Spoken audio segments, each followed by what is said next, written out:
아침의 한알 뉴스 종합 비타민 아침의 매일경제 김문미입니다. 꼭 필요한 뉴스만 콕콕 집어서 전해드리겠습니다. 시작해볼까요?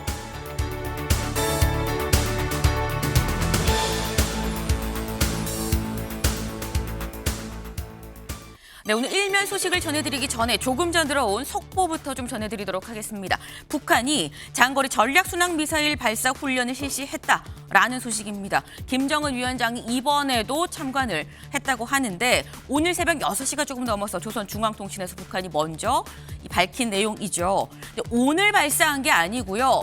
어제 28일 오전 8시쯤에 발사했습니다. 라고 얘기했습니다. 어제 오전 8시에 쐈는데 그럼 우리 군은 알았느냐? 합참도 마찬가지로 맞아요. 어제 오전 8시쯤 평양 인근 순안 일대에서 이 발사된 미사일 수발을 우리도 확인했습니다. 라고 언론의 이 질의에 확인을 해주었는데 예전엔 북한이 미사일을 쏘면 합참이 먼저 북한이 미사일 쐈습니다.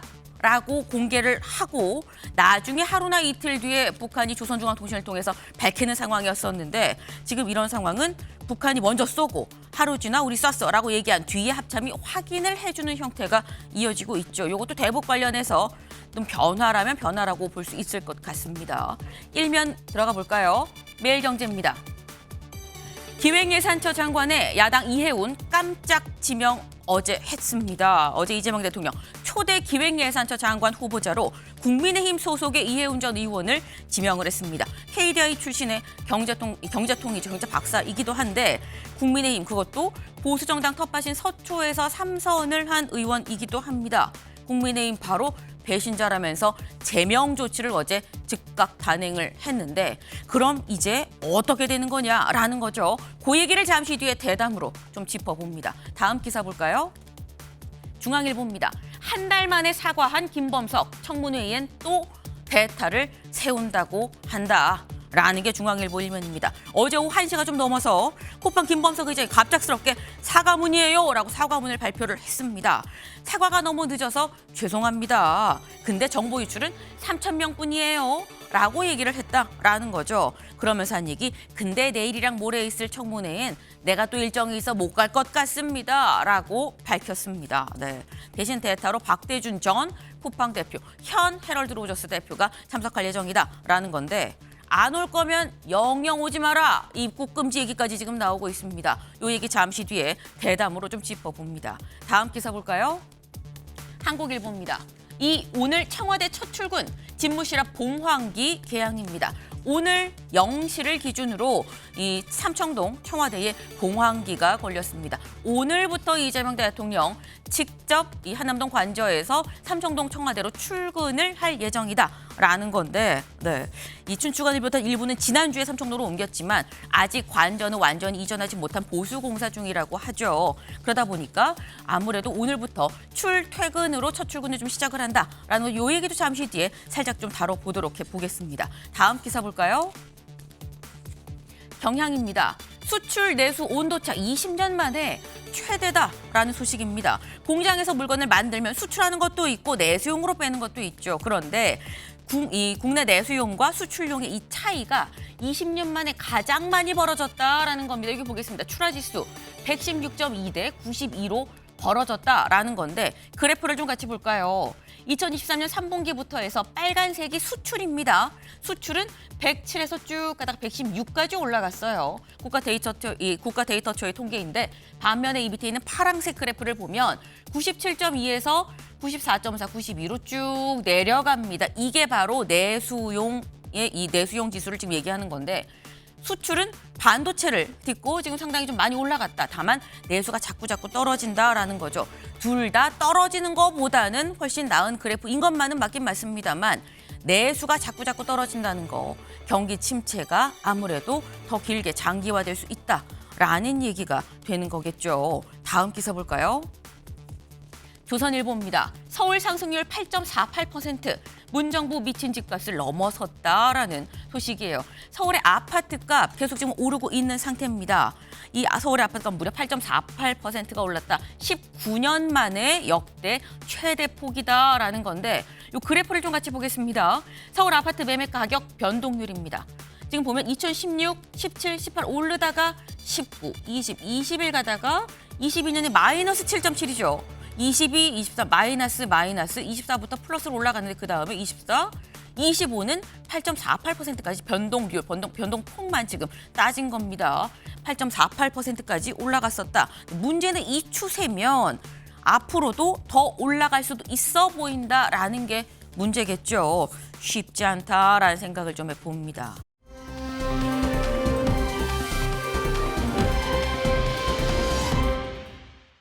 네, 바로 이겁니다. 네, 여기가 어딘지 혹시 아실까요? 바로 전남 무안국제공항입니다. 국제공항의 이 철망을 잡고 눈물을 흘리고 있는 이 여성, 엄마인지 딸로 써 있는 건지 알 수 없습니다만 슬픔만은 고스란히 전해지는 오늘의 한 장의 사진이죠. 딱 1년 전 오늘이었습니다. 딱 1년 전 오늘 제주항공 여객기가 무안국제공항에서 폭발하는 사고가 있었는데 문제는 딱 1년이 된 오늘까지도 이 사고의 원인이 정확히 뭔지 공식 발표가 아직까지도 없었다라는 겁니다. 네. 오늘 오전 9시 3분엔 이 광주 전남에서 이 추모 사이렌도 울릴 예정이라고 하는데요. 광주 전남 지역 분들은 혹 사이렌이 울려도 놀라지 마시고 사이렌 소리가 울리면 이 지역 분들이 아니더라도 이 9시 3분쯤 되면 이 다 같이 애도의 뜻을 좀 함께하는 것도 참 좋겠다라는 말씀을 좀 드립니다. 아침에 매일 경제 뉴스 종합 비타민 언제나처럼 TV로 좀 크게 보시다가요. 궁금한 점 유튜브 댓글로 남겨주시면 같이 좀 얘기를 보겠습니다. 첫 번째 키워드 들어가 볼까요?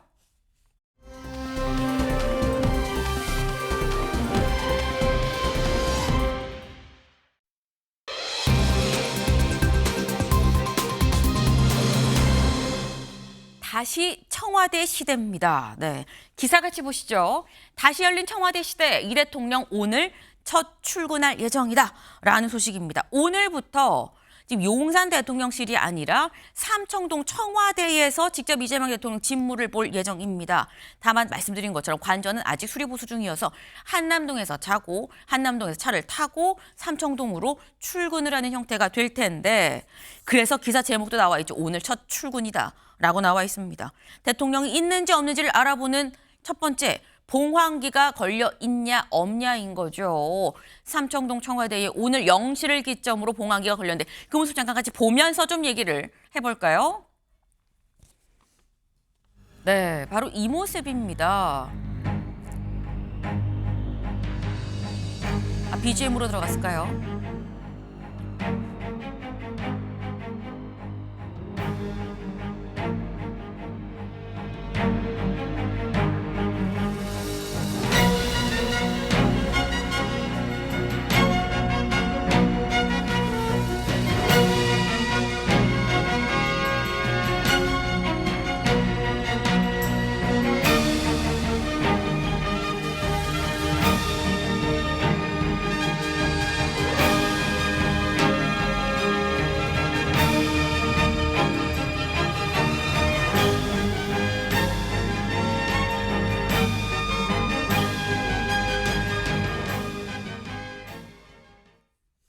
네, 봉황기 다시 청와대에 걸렸습니다. 이제 오늘부터 한 3년 7개월 만에 다시 청와대의 시대가 시작이 됐다라는 거죠. 신용환 위원장님, 다시 돌아온 청와대 시대. 좀 대통령 직속 지금 위원장도 좀 이 부위원장도 좀 맡고 계신데 네네. 어떤 의미라고 보면 될까요?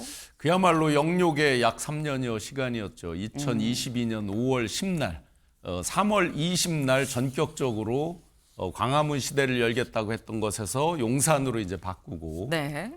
그 5월 10날 이제 취임하자마자 용산으로 바로 단 하루도 기존 청와대로는 가지 않겠다라고 하면서 정말 급하게 갔습니다. 왜 영욕이라고 그러냐면 거기에 하이라이트 이제 12.3이 있었죠. 그리고 그 이전 단계에서부터 수많은 논란을 낳았습니다. 저희가 2022년 대선 당시에 보고서를 썼을 때 1월 29일 날 직접 윤석열 전 대통령이 발표를 할 때는 광화문 시대를 열겠다. 참모들과 미국의 오버오피스를 예를 들면서 참모진들과 원활하게 소통하겠다 했는데 결과는 불통이었죠. 근데 지금 이번에 이제 여민관, 역대 정권별로 이름도 다릅니다. 보수 정권에서는 위한다 할 때 위민관, 네. 그리고 대부분 이제 민주당에서는 여민관으로 쓰고 있는데 백성 옛날 더불어서 했던 세종대왕 그 여민 정신으로 여민관 이렇게 하는데 네. 다시 돌아가서 지금 오버오피스처럼 그렇게 하는 진정한 소통의 의미가 이제 새로 시작된다라고 봅니다. 네. 윤석열 정부 때의 그 3년 동안의 어떤 계엄도 있었고 이런저런 일들이 있었는데 그걸 모두 딛고 새롭게 시작하는 의미라고 좀 보면 된다라는 지금 그런 말씀이에요. 근데 사실 이게 김기영 대변인님 또 청와대 이 삼청동 있다가 용산 갔다가 다시 또 삼청동으로 오는 왔다 갔다 하면서 쓴 비용도 어마무시한 거 아니냐라는 얘기도 있습니다. 가지 말든지 가면 오질 말든지 갔다가 왔다가 나중에 또 세종 가면 이거 돈 더 드는 거 아니야? 라는 얘기도 나오긴 나와요. 2030년을 목표로 하는데 네. 이재명 대통령이 업무보고를 통해서 당겨라 그런 얘기를 하지 않았습니까? 본인은 세종으로 내려간다고 하는데 용산에서 굳이 청와대로 와서 그다음에 또 다시 세종으로 간다고 했을 때 이게 어떤 의미인지 모르겠습니다. 저는 하나 궁금한 게 효율을 굉장히 많이 얘기를 하고 소통을 많이 얘기합니다. 네. 제가 대통령실, 용산 대통령실에서 근무를 하는데요. 소통과 효율을 물리적인 공간으로 따진다면 그 내용상의 문제는 이견이 있을 수 있지만 하나의 건물에서 위아래로 언제든지 그야말로 엘리베이터 타면 곧바로 소통할 수 있거든요.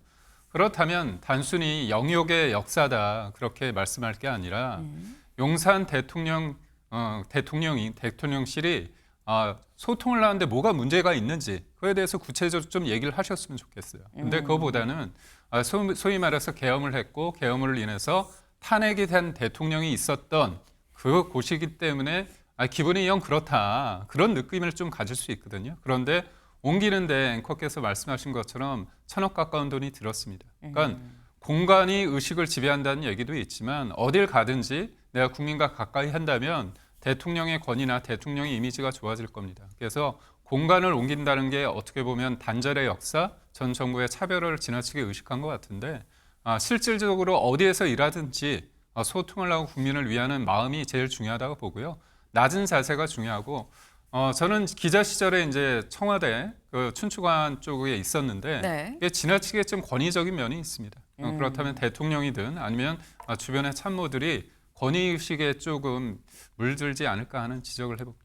네. 지금 실용을 강조를 하는 이재명 정부라고 한다면 굳이 옮길 필요가 있었냐. 소통의 문제라고 한다면 굳이 옮기지 않고 뭐 어차피 위아래층인데 할 필요가 있었느냐라는 또 이 반대적인 비판적인 입장도 좀 같이 주셨어요. 근데 일단 오늘부터 이미 시작을 했을 때 옮겼어요. 이미. 그리고 이제 시작이 되는 거죠. 청와대에서 새롭게 좀 시작을 해보겠다라는 의미로 지금 해석이 되는데 이재명 대통령과 이른바 3실장이 다 하나의 건물에서 같이 근무를 할 예정이다라고 합니다. 강훈식 실장 어제 언론 인터뷰에서 이렇게 얘기했거든요. 직접 들어보시죠. 이번에 청와대 그 여민관 3실장과 함께 대통령이 계신다고. 네, 맞습니다. 대통령의 요청도 있었고 예. 저희들의 판단도 그러 있는데 지난번에 한미정상회담에서 백악관을 가봤더니 정말 대통령하고 지근거리에 다들 참모들이 붙어 있는데 예. 그런 시스템과 비슷하게 대통령이 3층에 계시고 2층에 3실장이 있고 1층에 수석들이 있고 그리고 그렇게 움직여서 바로바로 의사결정하고 바로바로 필요하면 부르면 뛰어 올라가야 되는 뭐 지금하고 다르진 않은데 조금 더 피곤할 것 같다 생각은 듭니다. 네. 아무래도 하나의 건물에서 지금 얘기를 하는 게 뭐 2층, 3층, 1층 이렇게 해서 1층은 수석, 2층은 실장, 3층은 대통령 이런 식으로 하나의 건물에 층만 다르게 해서 같이 좀 근무를 할 것 같다. 근데 다만 조금 더 피곤해질 것 같아요 라고 지금 얘기를 했어요. 이 얘기인즉슨 지금도 피곤한데 지금보다 조금 더 피곤해질 것 같아요 라는 얘기인 거죠. 사실 강훈식 실장 기억하시나요? 처음에 이재명 정부 시작하고 난 다음에 아니 왜 이렇게 사람이 초췌해졌어? 라는 얘기가 살짝 나왔었습니다. 처음에 지명될 때의 모습이죠. 지명될 때는 이랬었는데 그리고 며칠 지나지 않아서 한 일주일쯤 지나고 난 다음에 포착된 모습이 바로 이 모습이었었어요. 네. 살짝 좀 눈이 풀린 거 아니냐. 피곤해도 너무 피곤해 보이는데 이 사람 괜찮은 거야 라는 얘기도 있었고 일각에선 살이 막 몇 킬로가 빠졌다라는 얘기도 있었습니다. 다만 지난 20일 가장 최근에 좀 포착된 모습을 보면 다시 좀 살짝 좀 적응을 한 것 같다라는 생각도 드는데 김진욱 대변인님 조금 더 피곤할 것 같다. 실장 참모진들은 차라리 용산이 나은 겁니까? 어떻게 봐야 되는 겁니까? 장소가 어디든 똑같지 않겠습니까? 지금 국민을 위해서 지난 6개월 동안 이재명 정부의 성공을 위해서 함께 밤낮 가리지 않고 일했던 모습들이 좀 전에 강훈식 비서실장의 변천사처럼 보여지는데 네. 어느 정도 이제 그 이재명 정부가 자리를 잡았다라는 것이 강훈식 실장의 얼굴에서도 보여지는 것이다 이렇게 보여지고요. 지금 이제 오늘부터 다시 청와대 시대가 개막이 되는데 네. 청와대에서 가장 중요한 것이 소위 얘기하는 소통이라고 합니다. 근데 지난 윤석열 정부가 청와대가 구중궁궐이다. 소통이 안 되고 있다. 대통령이 본관에 계시고 비서들이 한 500m쯤 떨어진 곳에 있기 때문에 이것이 문제다라고 해서 용산으로 옮겼어요. 근데 사실 그때 거짓말한 겁니다. 문재인 대통령 본관에서 외빈들 만나시는 시간을 제외하고 대부분의 시간을 여민 일관에서 거기에 있는 집무실에서 비서진들과 같이 근무하셨어요. 네. 그런데 용산에 갔으면 국민과 소통 잘 하셨어야 되는 거 아닙니까? 국민과 소통 안 하고 그 최대의 불통이라고 하는 이 비상계엄까지 이뤘다면 그것은 장소의 문제가 아니라 위정자의 어떤 이 마인드의 문제가 있었던 것이다. 그런 측면에서 이번 용산에서 다시 청와대로 돌아와서 함께 근무하는 이 상황 속에서는 이재명 대통령이 보다 넓은 소통의 그 의미를 갖고 시작하겠다라는 측면을 좀 주목해서 보실 필요가 있을 것 같습니다. 네. 소통의 방점이 찍힌 다시 돌아온 청와대 시대다. 그 점에 좀 방점을 좀 찍어야 된다라고 다시 한번 좀 말씀을 주셨어요. 네. 일단 이재명 대통령이 다시 청와대로 돌아왔고 다시 시작되는 청와대 시대. 지금 다들 소통이 문제다. 소통이 더 확대될 거다. 잘 될 거다. 아니다. 실용적인 측면에서 필요가 있느냐라는 이가 있는데 실제는 앞으로 다시 시작되는 청와대 시대에서 눈으로 보여주면 되는 거겠죠. 앞으로 시작되는 청와대 시대가 어떻게 흘러갈지 다들 좀 지켜보지 않을까라는 생각을 좀 해봅니다. 다음으로 넘어가 볼까요?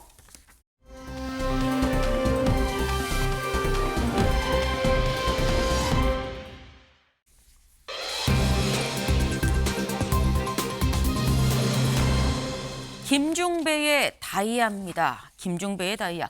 무슨 말인가? 기사같이 보겠습니다. 초대 기획예산처 장관의 반탄 이해훈이 지명이 됐다라는 겁니다. 어제 이재명 정부 기재부에서 예산을 다시 떼는 그래서 다시 초대 기획예산처 장관의 예산처장이죠. 장관급 예산처장의 후보자로 이해훈 전 의원이 지명이 됐습니다. 근데 아까 살짝 말씀드린 것처럼 새누리당 의원이었었고요. 현재 국민의힘 소속 당협위원장이죠. 이규현 홍보수석의 얘기 직접 들어보고 오실까요?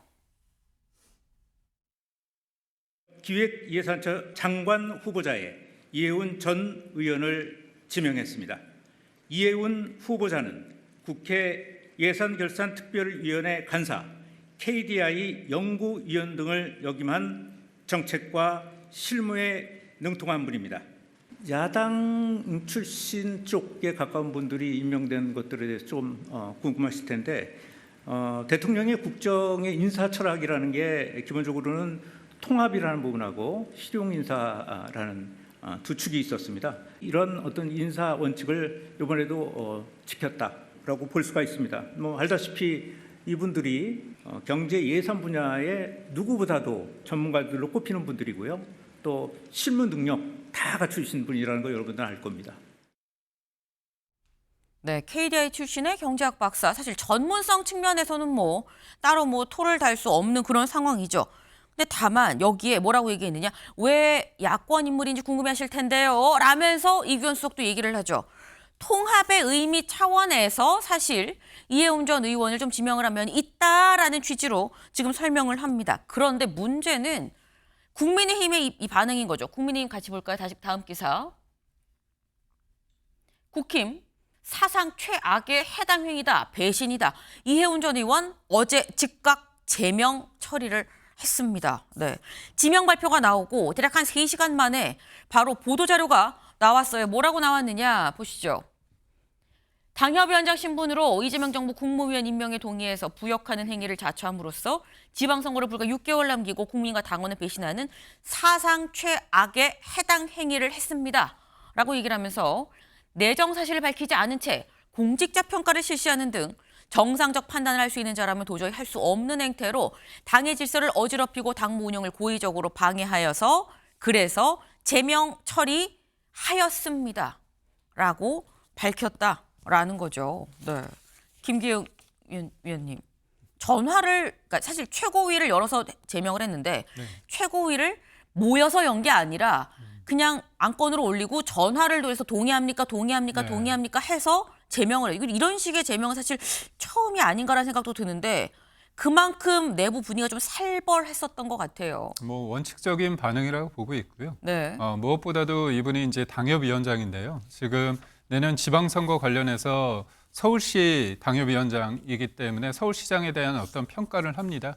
근데 그것도 했다는 거고요. 그리고 연말과 연초에 당원 연수를 합니다. 당원 네. 교육을 하는데 그 관련해서 서울시장한테 영상 축사를 부탁을 했다는 거 아닙니까? 그게 29일 날 예정돼 있었고요. 그러니까 결국 본인이 만약에 이재명 대통령의 어떤 국정 철학과 생각이 같다고 한다면 탈당을 하시고 입장 정리를 하셨어야죠. 그런데 어제 발표까지 아무도 몰랐다는 거 아닙니까? 그리고 무엇보다도 저는 기획예산처라는 곳이 어떤 의미냐. 기획재정부에서 이재명 대통령이 확장 재정 기조를 위해서 예산을 떼어낸 겁니다. 그런데 기획재정부가 어떤 역할을 했냐. 정권은 유한하지만 우리 대한민국의 지속가능한 발전을 위해서 이 재정에 대해서 좀 보수적으로 운영하게끔 하는 게 원칙인데 이재명 대통령께서는 확정 재정을 위해서 아예 그거를 따로 분리를 시킨 겁니다. 그 의도가 다분합니다.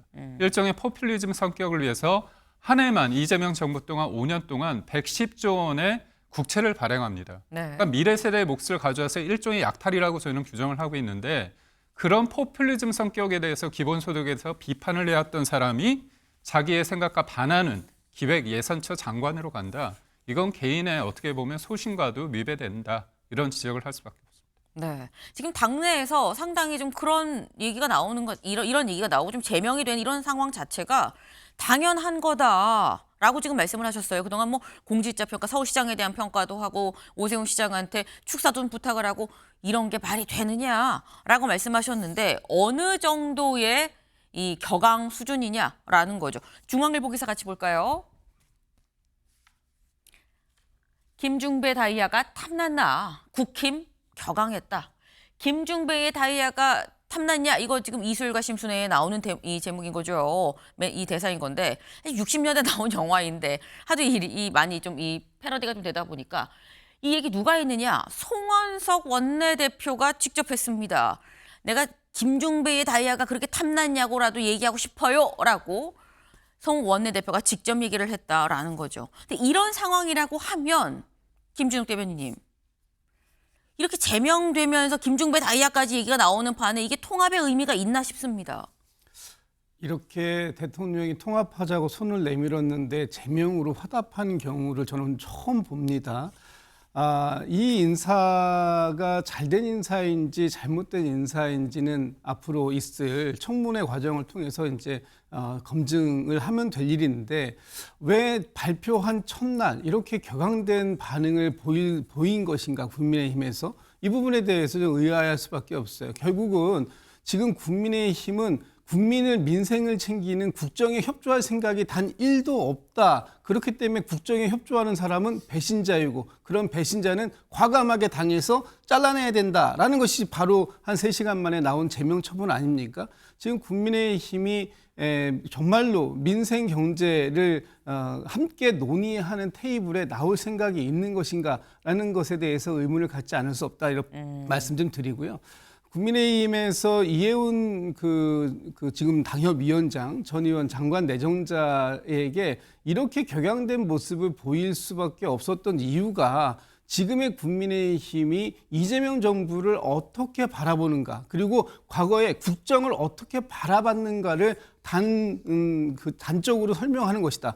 국정을 본인들이 승리한 어떤 승리의 소유 쟁취물로 본 것이 아닌가. 국정은요, 우리 대한민국이라는 공동체를 운영하기 위해서 함께 머리를 맞대는 곳입니다. 그런 곳에 참여한다고 해가지고 바로 제명 조치를 하겠다? 저는 이런 상황들을 국민들께서 과연 어떻게 이해하실까? 지금 대통령은 통합과 그리고 실용을 내세우고 있는데 거기에 전혀 협조할 생각이 없는 국민의힘에 대해서 국민들께서는 다시 한번 평가를 하실 것 같습니다. 대통령이 내민 손에 제명으로 화답을 하는 경우 처음 봤어요라고 지금 말씀을 하셨어요. 네. 지금 국민의힘에서는 즉각 제명을 한 상황인 거죠. 근데 제명을 했다는 얘기는 조상현 변호사님. 사실 이게 청문회를 사실 통과를 해야 됩니다. 그런데 이 얘기인즉슨 국민의힘 입장에서 청문회에서 송곳 검증을 하겠다라는 걸로 봐야 되는 거 아닙니까? 예, 맞습니다. 그 국민의힘 이제 의원들도 네. 송곳 검증을 하겠다라고 이미 천명하시는 분들도 있고요. 그래서 그 청문회 통과가 사실 쉽지 않을 것 같다라는 그런 평가가 많이 있습니다. 근데 이제 앞서 말씀하신 것 중에 그 대통령이 국가를 위해 봉사해달라라고 했을 때 그러면은 응해야 되는 거 아니냐 이런 취지의 발언을 하셨어요. 뭐 그럴 수도 있죠. 근데 이제 자기의 소신은 뭐냐? 그러면은 이해운 의원이라는 사람이 갖고 있는 경제 정책에 대한 소신은 무엇이냐? 그리고 그 소신이 이재명 정부에서 그 소신을 이룰 수 있는 것이냐라는 문제가 남습니다. 그러면은 자기의 소신을 버리고 이재명 대통령의 국정 철학을 수행하기 위해 가지고 기획예산처 장관이 된다. 이게 과연 그 어떤 그 자기가 살아온 삶을 비춰봤을 때 맞는 방향이냐라는 생각을 할 수밖에 없고요. 그냥 이거 청문회에서 이것만 물어보면 될 것 같아요. 이해운 장관님, 이해운 후보자님 그 UCLA에서 경제학 박사하시고 KDI에서도 연구위원을 하셨는데 네. 호텔 경제학에 동의하십니까? 라고 물어볼 수 있을 것 같아요. 호텔 경제학 하자고 하는 대통령 밑에 가서 네. 당신이 줄 경제학을 했던 사람인데 호텔 경제학 실행할 거냐라고 물었을 때 뭐라고 답할지 참 궁금합니다. 국민의힘에서도 이미 굉장히 이 송곳 검증을 위해 상당히 지금 이 날을 좀 벼르고 있다라는 취지의 말씀이에요. 그리고 지금 거의 약간 청문위원이 된 것처럼 내가 나가면 이렇게 얘기할 거예요라는 취지로 지금 말씀을 하셨는데 지금 소신을 버리고 그렇게 하는 게 맞나 싶습니다라고 지금 말씀하죠. 여기서 말하는 소신은 정책적인 것도 있을 수 있고요. 정치적인 부분도 있을 겁니다. 일단 이해운 의원이 지금 이 이재명 정부의 경제 정책적인 측면에서도 좀 그동안 반대에 서 있었던 거 아닙니까? 라는 취지의 말씀을 하셨어요. 왜? 이해운 전 의원이 앞서서 이런 얘기들을 했었거든요. 잠깐 들어보고 오실까요? 이제 이재명 후보의 저는 이제 약점이 뭐라고 보냐면 듣기에는 굉장히 사이다 같아요. 그리고 혹하는 얘기를 잘 하시고 일견 듣기에는 굉장히 그럴듯해요.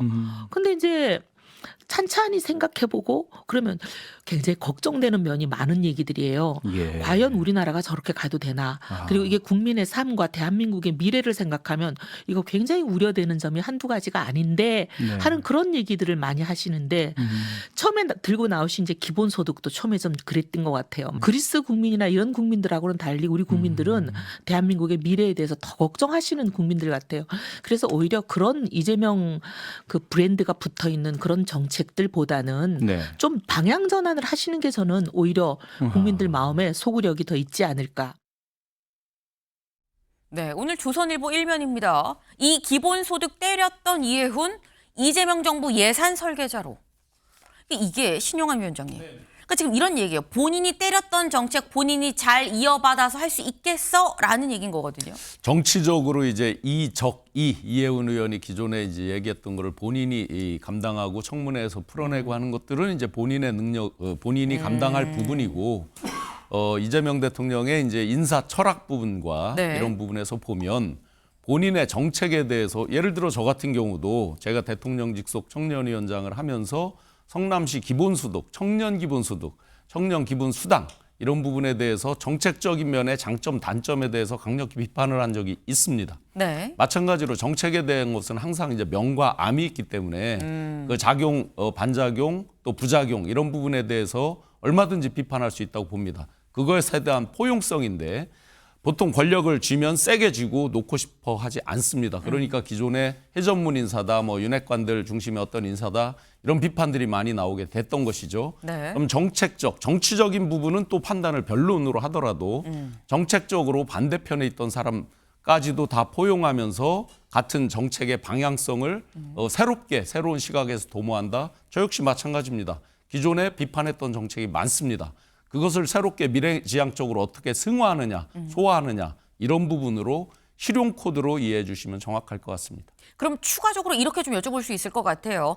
이재명 대통령, 그러니까 정책은 명과 암이 있기 때문에 어느 쪽으로도 다 해석이 되는 거 오히려 포용의 문제인 거다라고 말씀하셨는데 그럼 이재명 대통령이 이해훈 전 의원을 기획예산처장으로 임명을 하고자 한다는 건 앞으로 경제에 있어서 확장이 아니라 보수적으로 갈 생각을 갖고 있는 거다라고 볼 수도 있는 겁니까? 아니 무조건 확장 정책이다라고 하는 자체가 이제 좀 잘못이 있어요. 윤석열 정권에서 부채가 120조 이상이 늘었죠. 네. 그건 내셔널 데트, 국가 채무만 얘기하는 겁니다. 네. 내셔널 라이어빌리티, 국가 부채, 국가가 간접적으로 책임지는 건 훨씬 더 많이 늘었어요. 일률적으로 보수 정권이다, 진보 정권이다 해서 뭐를 확장적으로 재정 정책을 한다 이렇게 평가할 수는 없어요. 그걸 포퓰리즘이라고 단정하는 그 자체가 잘못이에요. 실제 네. 경제 전문가인 저로서 봤을 때 그렇게 단정하는 건 문제가 있다. 지난 12.3 내란 이후에 굉장히 침체돼 있던 국내 경기를 살리기 위해서 단기에 마중물을 붓는 효과, 중장기적으로 설계하는 거 이런 것들이 다 혼재되어 있기 때문에 일반적으로 확장이다 말다 이렇게 평가하기는 어려운데 네. 기본적으로 이해훈 지금 이제 새롭게 내정자가 추구하는 바 기존에 이제 긴축과 이런 것들을 많이 지적한 것 같습니다. 그런데 큰 틀에서는 미래지향적으로 대한민국을 어떻게 설계할까 그 부분에서 어떤 평가를 해야지 단순히 확장적이다, 축소적이다 이렇게 볼 수는 없을 것 같습니다. 알겠습니다. 이거를 딱 칼로 뭐 자르듯이 이거다 아니다라고 흑백으로 볼 수는 없는 문제 아니겠느냐라는 취지예요. 김기영 대변인님. 제가 이제 비전문가지만 수치로 말씀드리겠습니다. 지금 이재명 정부 들어서 1,300조입니다. GDP 대비 네. 50%가 넘었는데요. 내년에는 1,400조가 됩니다. 네. 그리고 매년 110조씩 국채를 발행합니다. 그리고 통합적인 어떤 정책, 그런 어떤 인사를 하고 싶으면 어떤 개인에 대한 그거보다는 국민의힘이 원하는 중도가 원하는 어떤 정책, 노란봉투법 관련해 가지고 좀 수정을 하시거나 접점을 찾으시면 되거든요. 뻔히 보이는 어떻게 보면 이재명 정부에서 지금 보면 통합적인 인사가 없다고 하니까 상대 진영에서 한 명 데려다가 구색 맞추식으로 한다면 그게 통합이 되겠습니까? 아니 지금 국민의힘이 이렇게 반발하고 있는데 어떻게 통합이 되겠습니까? 지금 깊게 경제 정책으로 들어가지 않는다고 해도 일단 이 판은 나가리요라는 취지로 지금 말씀을 하셨어요. 이게 우리가 아닌데 뭐가 통합입니까? 라고 지금 말씀을 하셨는데 사실 국민의힘에서 얘기하는 부분은 국민의힘에서 배신자라는 얘기까지도 지금 나오고 김중배의 다이아라는 얘기까지 나오는 이유 정책적인 부분보다 오히려 이 부분이 더 지금 논란이 되고 있습니다. 이해훈 전 의원 사실 이 계엄 탄핵 국면에서 이런 얘기를 했었거든요. 직접 들어보시죠. 이재명발 탄핵은 불법 탄핵입니다. 맞습니다. 그래서 줄줄이 기각되고 있습니다. 1948년에 대한민국 정부가 수립되고 75년 동안 총 21건의 탄핵이 추진됐습니다. 그런데 이재명 한 사람, 이재명 3년 동안 30건의 탄핵이 추진됐습니다. 여러분, 대한민국 역사 내내 있었던 탄핵을 모두 합한 것보다 이재명 한 사람이 밀어붙이는 탄핵이 더 많습니다. 이렇게 나라를 흔드는 세력이 내란 세력 아닙니까? 탄핵 소추 절차 자체가 불법이기 때문에 소추 자체가 성립하지 않는다. 그러면 기각도 갈 것도 없고 각하다 우선 그 말씀을 드리러 왔습니다. 네, 이 탄핵 각하되는 게 맞다. 라고 얘기를 하고 있죠. 그러니까 윤석열 전 대통령이 지금 체포되고 구속되고 탄핵되고 이런 일련의 과정에 동의하지 않는다라는 취지의 얘기를 공개적으로 했었는데 볼까요? 여기에 대해서 언론이 물어봤습니다. 윤 탄핵 반대했던 이해훈 잠깐 따라갔던 것이다. 후회한다. 라고 얘기를 했다라는 거예요. 여기 좀 같이 보시죠. 이 후보자는 중앙일보와의 통화에서 탄핵 반대 활동에 대해 계엄이 발발한 순간 이건 있을 수 없는 일이라는 게 내 첫입성이었다며 원외 당협위원장으로 당시 분위기에 휩쓸려서 잠깐 따라간 건 잘못된 일이고 후회도 하고 있다라고 얘기를 했습니다. 조상현 변호사님, 아까 잠깐 청문위원으로서 질문을 던지셨어요. 이번에는 어떻게 보십니까? 일단 아까 이해훈 의원이 한 말 중에 맞는 네. 말도 있습니다. 이재명 정부가 이재명 당시 민주당 당대표가 이끌던 민주당이 우리나라 역사상 대부분의 탄핵을 했다라는 건 맞는 말이죠. 그다음에 이제 탄핵을 찬성할 거냐 반대할 거냐. 그런데 그 당시에는 국민의힘과 민주당이 첨예하게 갈라져가지고 싸우던 그런 이슈였으니까 이거 가지고 뭐 제가 뭐라고 하고 싶지는 않은데요. 근데 오히려 민주당 내에서 비판이 많은 것 같습니다. 이게 뭐 국무총리실에서 운영하고 있는 그 내란 TF를 네. 이해운 의원이 통과할 수 있느냐라는 문제가 일단 있을 거고요. 핸드폰 뺏겨가지고 그때 뭐 했는지 가서 검사 받아야 되는 거 아니겠습니까? 일단 그거부터 하고 나서 청문회를 오시는 게 맞을 것 같다. 그런 생각 말씀드립니다. 네. 이해운 의원이 과거에 했었던 얘기, 국민의힘에서 이거 뭐 지금 이제 와서 후회해요라는 거에서 뭐 우리가 딱히 평가할 것도 없어요. 그냥 실제로 처장으로서 장관급으로 살 수 있는지, 내란 TF의 기준을 통과할 수 있는지부터 좀 봐야 되는 거 아닙니까? 라는 취지로 지금 말씀을 하고 계세요. 지금 여권에서 아마 통과가 안 될걸요? 라는 취지로 말씀을 하셨는데, 실제로 여권에서도 무슨 얘기가 나오느냐? 한국일보 같이 볼까요? 네, 한국일보 같이 보시죠. 이 지선압 중도 확장 포석, 여일각 반탄 인사에 곡간 열쇠를 준 거 아닙니까? 라는 얘기가 나옵니다. 왜? 이해운 의원 이 한 언론 인터뷰에서 뭐라고 얘기를 했느냐? 이번에 지명이 되고 난 다음에 이렇게 얘기를 했어요. 같이 보실까요? 네, 언론 인터뷰, 뉴시스랑 같이 한 인터뷰였었죠. 네. 며느리한테도 안 준다는 곡간 열쇠를 나한테 맡긴다고 하면 이보다 더한 통합과 실용 의지를 볼 수 있겠습니까? 나한테 며느리한테도 안 주는 곡간 열쇠를 준다면 이게 진짜 통합이지요? 라는 건데, 근데 관건은 아까 뭐라고 했느냐? 반탄 인사한테 곡간 열쇠 주는 거 이거 괜찮은 거야? 라는 얘기가 나옵니다. 누가 이 얘기했느냐? 윤준병, 이현주 의원이 이 얘기를 했다라는 거죠. 내란 지지 이해운을 장관에 앉히는 인사, 정부 곡간 열쇠를 맡기는 행위는 포용이 아니라 국정 원칙의 파기입니다. 통합에도 원칙과 한계가 있지 않습니까? 계엄 옹호, 국헌 문란에 찬동한 이들도 통합 대상입니까? 라고 내부에서 김준욱 대변인님 얘기가 나오는 것 같아요. 청문회 통과할 수 있을까요? 뭐 저는 청문회 준비 과정이 남아 있기 때문에 네. 청문회 준비 과정에서 이해운 내정자가 어떠한 자세를 가지고 준비하느냐에 따라서 뭐 그 결과는 달라질 수 있다 이렇게 보는데요. 지금 여권에서도 이해운 내정자에 대한 우려 분명히 존재합니다. 그것은 이해운 내정자뿐만 아니라 지금 국민의힘 전체가 보여주고 있는 모습에 대한 우려이기도 합니다.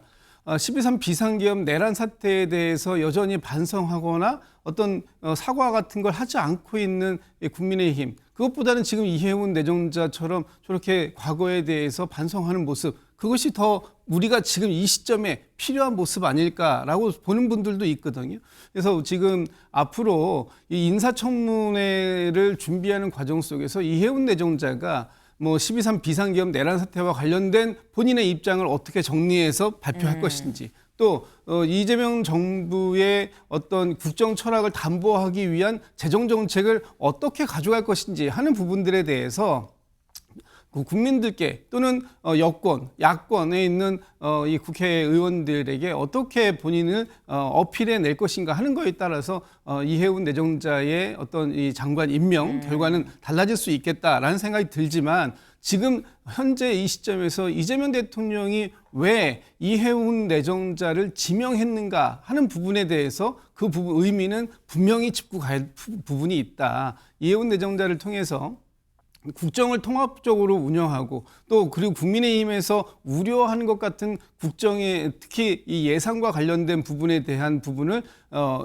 그 보수적인 인사에게 맡김으로써 이 부분에 있어서 성과를 내겠다라는 대통령의 어떤 철학도 함께 봐주시면 좋겠다라는 생각이 듭니다. 지금 말씀을 들어보면 청문회의 결과는 열린 결말이에요. 이렇게 될 수도 있고 저렇게 될 수도 있고, 방향을 가르는 건 당사자인 이해운 의원이 어떻게 청문회에서 본인 입장을 소명을 하느냐에 달려있다라는 건데, 이런 논란 속에 어제 이해운 지명자가 직접 입장을 내놨죠. 뭐라고 얘기를 했느냐, 이 입장문 같이 볼까요? 경제 민생 문제, 이거는 정파랑 이념을 떠나서 협력을 해야 할 일이라는 게 내 오랜 소신입니다. 성장과 복지 모두를 달성하고 지속 성장을 이뤄내야 되는데 이건 이재명 정부와 저 이해운의 입장이 똑같습니다라고 얘기를 했어요. 지금 내 생각이 이재명 정부의 입장과 다르지 않습니다. 정책적으로 같아요라고 얘기를 한 건데, 다만 여기서 정책적인 부분에 대해선 해명이 있긴 합니다만, 그동안 이 윤석열 전 대통령의 탄핵이나 계엄에 대해서 한 부분에 대한 건 여기 담겨 있지 않죠. 앞으로 청문회에서 뭐라고 얘기를 할지 더 주목이 되는 이유기도 합니다.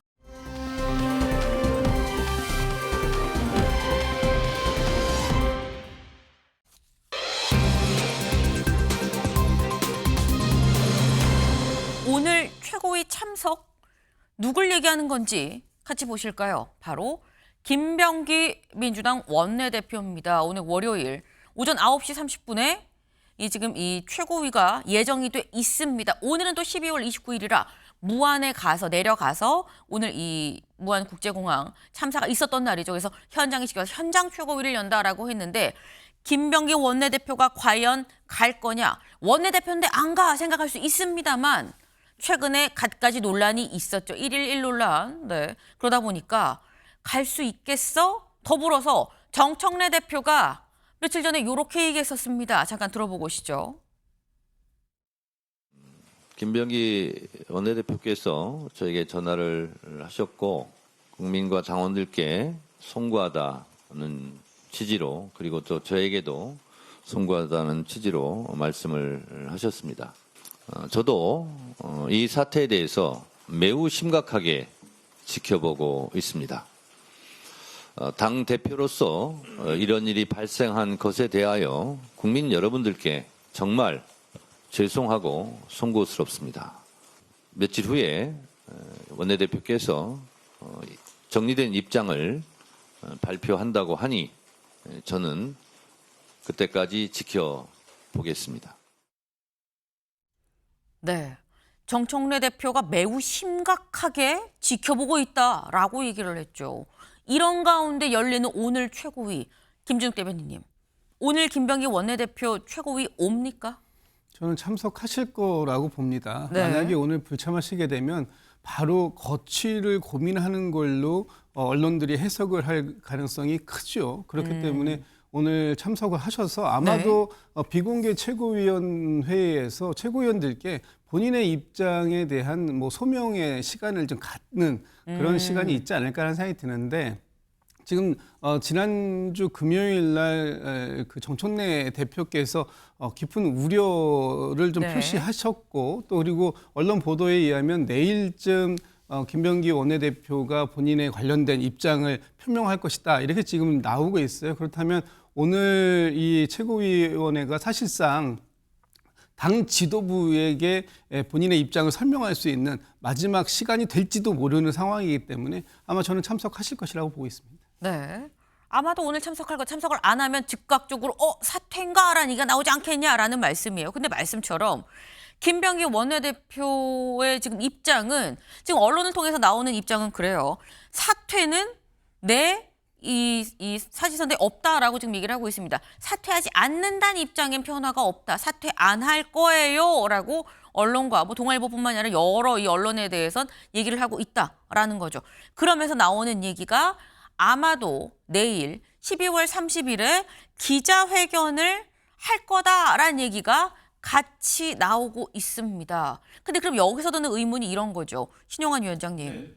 어차피 사퇴 안 할 거고 오늘 최고위에도 참석을 하면 오늘 기자회견 열고 즉각적으로 월요일 날 바로 주말 동안 이 생각 정리를 좀 말하면 되는데 왜 굳이 내일이란 생각도 들어요. 엊그제 이제 정청래 대표께서 직접 그 사과의 말씀을 하신 것은 여러 가지 이제 그 말미 지난 주말 동안에 여러 의견들을 본인이 구하고 본인이 입장을 정리해라라고 하는 어떻게 보면 이제 통첩 비슷한 느낌이 있었습니다. 당원들도 마찬가지요. 그렇게 보면 아마 본인이 오늘 최고위에서의 입장 설명 플러스 전체적인 입장 정리해서 내일 하려고 처음부터 그렇게 생각을 하지 않았을까라고 생각을 하고 아마 지난 이제 주말 내내 여러 단톡방이라든지 그 흐름을 보면 분명히 지금 김병기 원내대표가 사퇴하지 않는다는 입장은 당내에서 전원이잖아요. 본인의 본인의 입장이 많이 정리됐을 걸로 추측을 합니다. 지금 나오는 이런 전원들은 있지만 실제로 당사자인 김병기 원내대표는 많이 내려놓는 쪽으로 방향을 좀 정했다라는 걸로 이해를 하면 됩니까? 뭐 꼭 내려놨다 그 뭐 당사자만이 아는 네. 거지만 이게 가불관계처럼 일종의 이제 변질돼서 흘러가는 거 이런 것들을 본인도 원치 않을 것이고 많은 분들이 정확하게 지켜보고 있다는 것을 네. 아는 것으로 얘기를 들었습니다. 네. 완곡하게 표현을 해주셨어요. 네. 많은 생각을 하지 않았겠느냐. 이런 입장은 아닐 것 같은데 라는 취지로 지금 말씀을 하셨어요. 네. 좀 지켜봐야 될 필요가 있을 것 같습니다. 사실 정청래 대표가 기자간담회에서 얘기를 할 때는 굉장히 강경한 입장이 매우 심각하게 보고 있다. 근데 원내대표가 정리된 입장을 낸다고 하니까 좀 지켜보시죠. 본인이 본인 입으로 저 내려갈게요라고 얘기를 할 수 있으니까 좀 지켜보시오라는 취지로 사실 들리는 부분이 분명히 있었습니다. 근데 사실 일각에서 이거 갖고도 말이 많았던 게 정청래 대표 강선우 의원 때는 똑같은 보좌관 갑질 논란으로 볼 수 있는 건데 강선우 의원 때는 안 그랬었잖아 라는 얘기도 나와요. 그때 올렸던 SNS 글 같이 볼까요? 그때 올린 게 바로 이겁니다. 동지란 이겨도 함께 이기고 져도 함께 지는 거다. 비가 오면 같이 비를 함께 맞아줘야 되는 거 아니겠느냐라고 하면서 이번 논란 과정에서 상처받은 사람 다 모두 위로하고 강선우 의원의 이 얘기도 좀 위로를 합니다라고 지금 얘기를 그때 했었거든요. 그럼 김진욱 대변인님, 강선우 의원과 김병기 원내대표는 뭐가 다르냐라는 얘기가 나올 수 있습니다.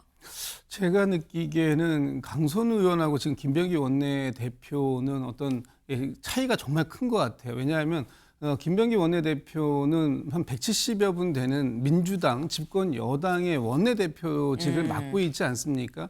그런데 김병기 원내대표와 관련돼서 나오는 의혹들이 뭐 한두 건으로 되는 것이 아니라 뭐 1일 1 의혹이다라는 얘기가 나올 정도로 여러 가지 의혹들이 나오고 있고 그 부분에 대해서 원내대표가 그 소명하는 내용들이 일반 국민들에게 확실하게 납득이 되고 있는 것처럼 느껴지지 않는 부분이 너무 큰 거예요. 그런 것이 시간이 또 계속 오래 지속되다 보니까 이 부분에 있어서 그 당시에도 마찬가지입니다만 이 대통령과 또 민주당의 지금 김병기 원내대표의 어떤 이 처신이 상당히 부담으로 작동되고 있다라는 측면을 아마 좀 그 염두에 두시고 당대표로서 입장을 표명하신 게 아닌가 이렇게 생각이 드는데 결국 지금 김병기 원내대표께서 본인과 무관하다라고 지금 주장을 하고 계시는 의혹들 있습니다만 그 부분에 대해서 그 확실하게 국민들께서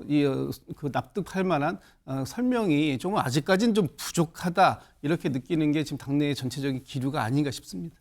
당내 전반적으로도 사실 크게 지지를 받지 못하고 있는 게 사실이다. 왜냐하면 1일 1 의혹이 주말 동안에도 계속 지금 나왔었거든요. 오늘 경향 1면 같이 볼까요? 경향 1면 오늘 보도입니다. 김병기 빗썸에 차남 취업 청탁을 하고 경쟁사인 두남을 공격하라고 지시했어요. 라는 의혹도 나왔고요. 그리고 또 하나 동아일보 같이 보겠습니다. 김병기 아내와 장남에 이어 차남 예비군 의혹. 여기서 말하는 차남 예비군 의혹은 차남이 예비군 훈련을 가지 않게끔 좀 처리 좀 해달라고 얘기를 해서 나중에 어떻게 보면 뭐 편법적으로 어디 무슨 등록 좀 이 자격 시험을 보는 것처럼 해서 예비군 이 시험을 이 예비군 날짜를 좀 바꿨다, 연기했다라는 이런 의혹이에요. 이런 것까지. 그러니까 지금 이런저런 의혹들이 자꾸 나오다 보니까 후임자가 벌써부터 얘기가 나오고 있다라는 거죠. 조승래 의원, 박정 의원 등등 실명이 아예 박아서 거론이 되고 있다라는 겁니다. 지금 현재 김병기 원내대표 지금 8시 48분을 넘어가고 있죠. 잠시 뒤 9시 30분이면 있을 최고위의 모습을 등장을 할 것인지 그리고 등장해서 실제 최고위원들한테 본인과 관련한 의혹에 대해서 뭐라고 얘기를 하면 그 방향은 어떻게 될 것인지 여부에 주목이 될 수밖에 없어 보입니다. 다음으로 좀 넘어가 볼까요?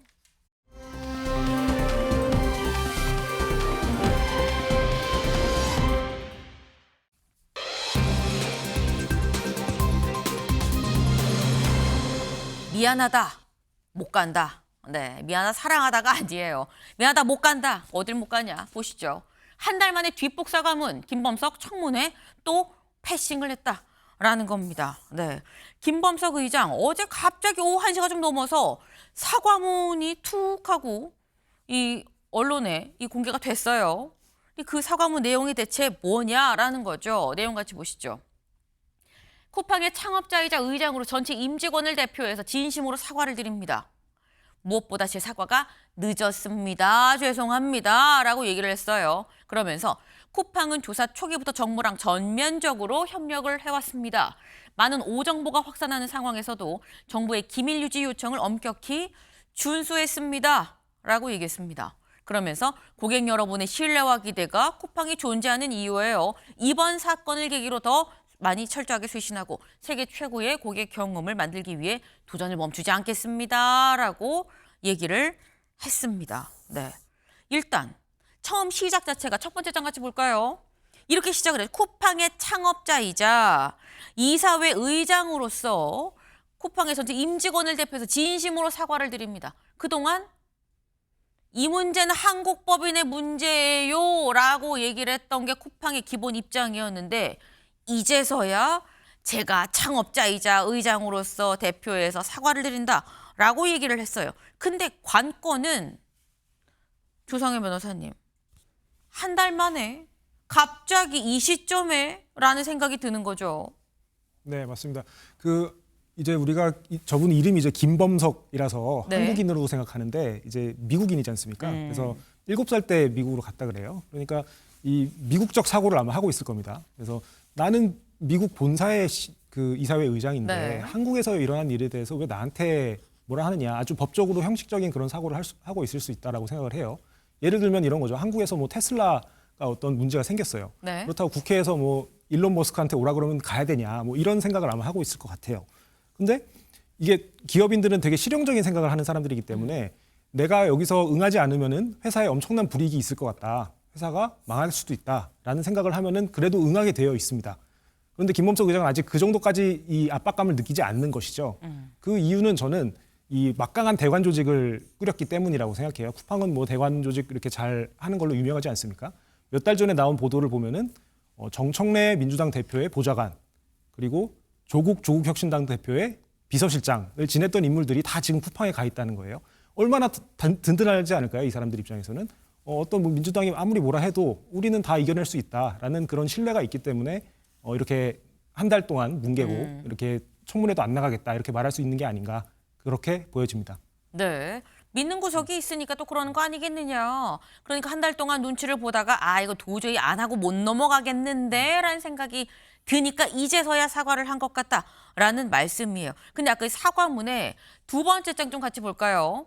사과문 중에 그런 부분이 있죠. 사실 이번 사과문도 지난번 조사 결과 발표할 때랑 비슷하게 갑자기 툭 나왔어 라는 생각하신 분들 있을 겁니다. 근데 그때 조사 때 논란이 아니 자기들이 뭔데 자체적으로 조사하고 자체적으로 자암수보를 시켜서 뭘 꺼내오고 뭘 포렌식을 하고 왜 그러는 거야 라는 얘기가 있었습니다. 근데 거기에 대해서 쿠팡의 입장은 그게 사실 정부랑 협력을 한 거예요. 우리 좀 약간 억울한 면이 있습니다 라고 밝혀왔어요. 정부랑 전면적으로 협력을 했습니다. 정부가 기밀을 유지하라 그래서 말을 하지 않고 있었던 것뿐이에요 라고 얘기를 했죠.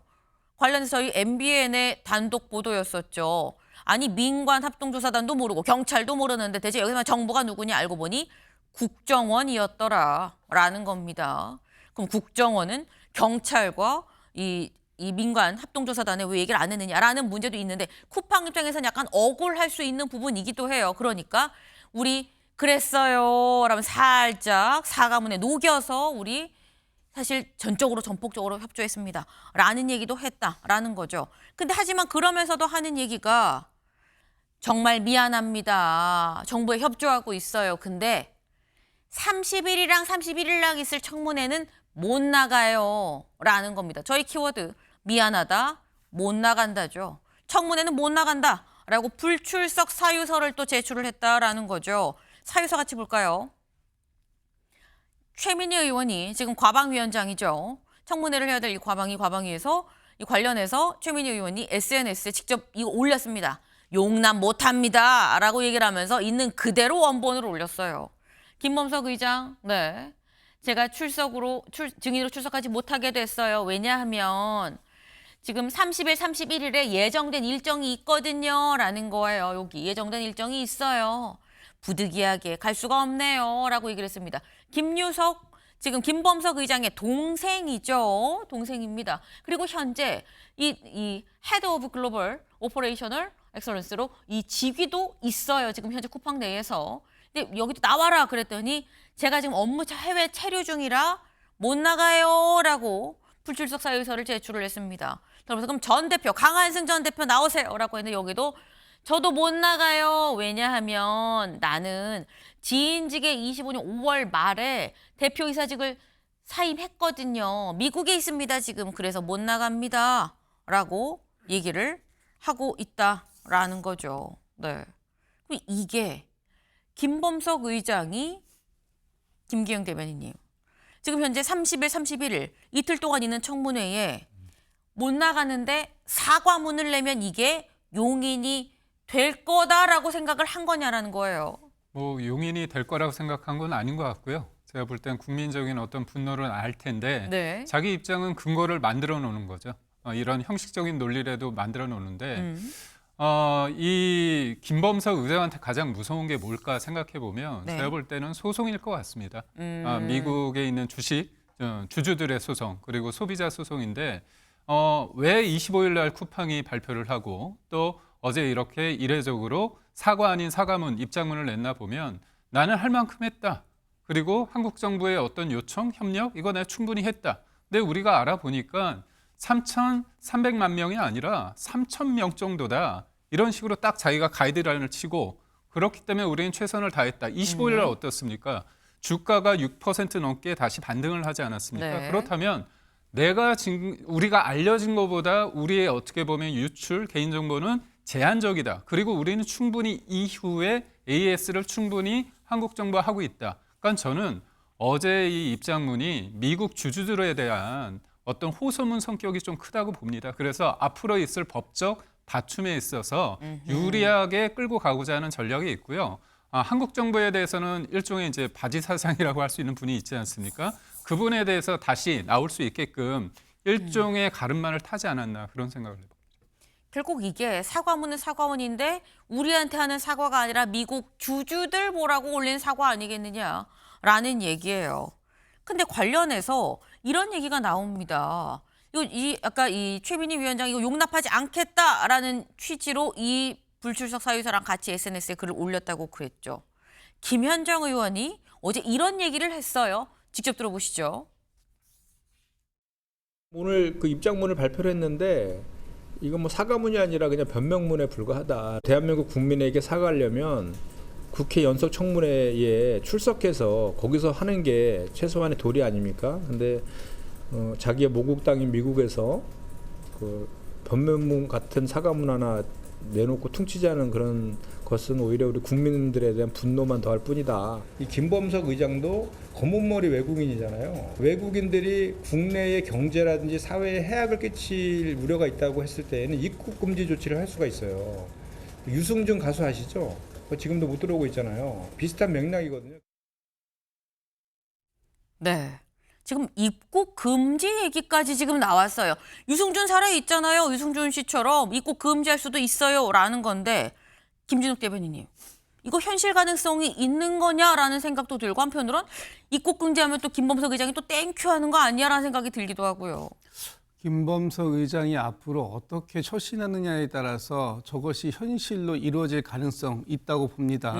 왜냐하면 지금 뭐 김범석 의장이 난 대한민국에 들어가지 않아도 됩니다. 한국에 네. 갈 일이 없어요라고 자신 있게 생각할지 모르겠습니다만 한국에서 기업 활동을 영위하면서 과연 그것이 정말로 가능할 거라고 생각하는지 저는 그것이 입국 금지에서 그만둘 것인가 아니면은 이 쿠팡에 대한 전체적인 어떤 규제와 제한이 있을 수 있다라는 부분도 명심해야 될 부분이 있다라고 보여지고요. 김범석 의장뿐만 아니라 지금 그 동생인 김유석 지금 부사장도 네. 현재 근무를 하고 있는 거 아닙니까? 그러면 저것이 지금 지금 동일인 집단 지정을 피했기 때문에 지금 김범석 의장이 미국에 있으면서도 뭐 국회에 출석할 의무나 이런 부분들을 다 넘어가고 있지만 국내에서 이런 관계성들이 확인이 돼서 동일 집단으로 만약에 지정이 되는 상황이 생긴다면 네. 아마 한국에 들어오지 못하는 상황이 생길 때 그것이 앞으로 쿠팡이라는 기업을 영위하는데 상당히 큰 장애물로 작동될 수 있다. 그리고 당장 지금 뭐 내일 모레 있을 청문회를 피하는 것으로 이 문제가 해결될 것이다라고 생각한다면 저는 좀 착각일 수 있다라는 말씀 드리고 싶어요. 이것이 안 되면 그다음에 국정조사로 단계로 들어갈 것이고 지금 쿠팡 전체의 이 기업 활동에 대해서 전방위로 감사하고 조치를 취해야 된다라는 지금 국민적 여론이 상당히 높다라는 것도 인정을 하셔야 될 것 같습니다. 이런 식으로 간단히 넘어갈 수 없다. 소나기 피하는 정도로 생각하면 안 된다라는 말씀이에요. 근데 이게 불출석하는 것만 문제냐라는 거죠. 아까 사과문을 올리고 이런저런 내용을 해명을 하긴 했는데 이게 사실 자세히 보면 한국이 얘기하는 것과 영문으로 미국 본으로 미국 사이트에 올리는 이런 본으로 올린 게 좀 다르다라는 얘기가 나옵니다. 매일경제 기사 같이 볼까요? 한국과는 다른 쿠팡 영문 성명서입니다. 성명서에 대체 뭐라고 써 있길래 성명서 같이 보실까요? 성명서 같이 볼게요. 성명서. 네. 준비됐을까요? 네, 이겁니다. 네. 지금 보면 여기는 한글로 번역을 해서 보내준 거예요. 한국어로 번역해서 한국에 공개한 성명서입니다. 그리고 여기는 영문으로 써서 올린 성명서인 거죠. 여기는 뭐 미국 주주들이 또 많이 보겠죠. 네. 보면 분명 우리한테 뭐라고 했느냐. 12월 1일 쿠팡은 정부와 만나 전폭적으로 협력하기로 약속했습니다. 라고 얘기를 했습니다. 그런데 여기에 보면 거버먼트가 어프로치를 정부가 쿠팡에 어프로치를 했다고 나와요. 그리고 거버먼트 정부가 정부가 요청을 했다. 풀 오퍼레이션을. 정부가 요청을 해서 했고 정부가 이렇게 해서 우리가 했어요. 라는 것과 우린 전폭적으로 협력하기로 했습니다. 라는 게 느낌이 다르죠. 여기에 더해서 이 부분도 있습니다. 정부의 감독 없이 독자적으로 조사를 했다는 잘못된 주장이 나오는데 불필요한 불안감이죠. 이렇게 여기서 말하는 불필요한 unnecessary라고 번역을 했었어야 될 것 같은데 보면 뭐라고 되어 있느냐. false라고는 표현이 지금 들어가 있어요. 잘못된이란 뜻인 거죠.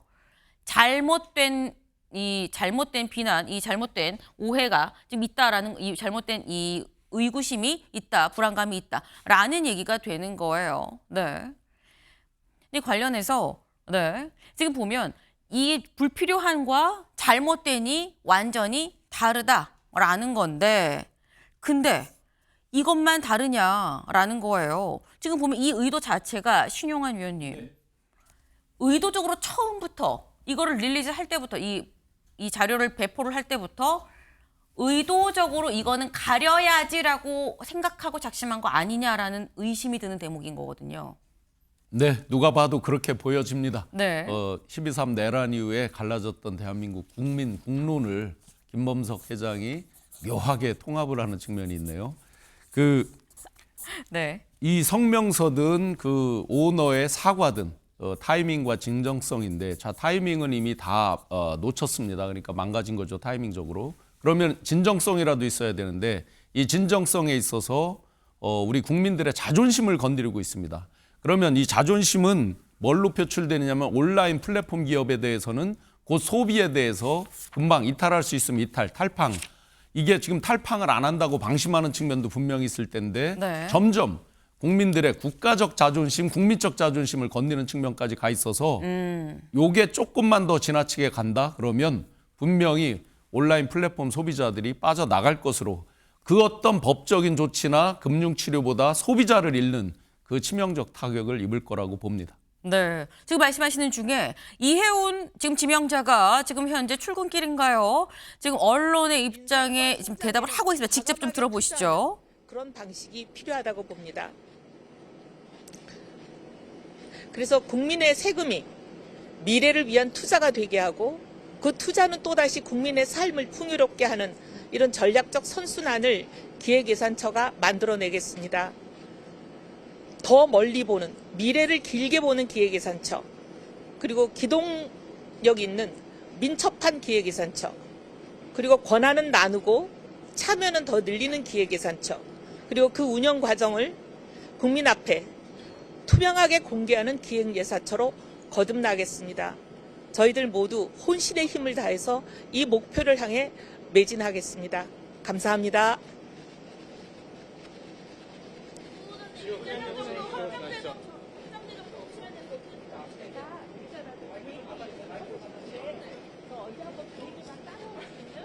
자리를 만들게요. 네. 네네. 저기 오늘 오늘 모든 걸 다 해버리면 내일 하실 게 없잖아요. 하나하나 할게요. 또 길에 갖겠습니다. 네. 감사합니다. 추운데 수고 많으셨어요. 네.